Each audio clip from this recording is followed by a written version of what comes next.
Part of this equation is understanding what I would call the rectangular dilemma. We're very good at organizing squares, 90-degree angles, rectangles.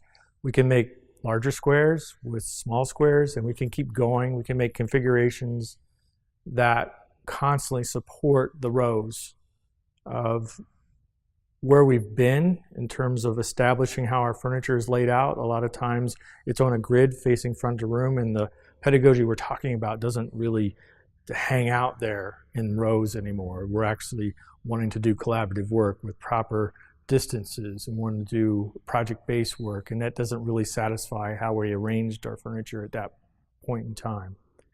So as you're looking at the tools and resources, the options that are available, make sure you do not hand the same set of resources. I like to see a very diverse set of products in a space. I want a little bit of discomfort as we're trying to think about how these spaces can be formed to allow the students to be more successful. Do they have more access to the floor?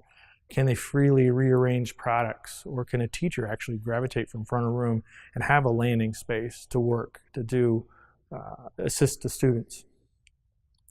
And I don't want to have forms that actually can create rectangles. They're good at that too.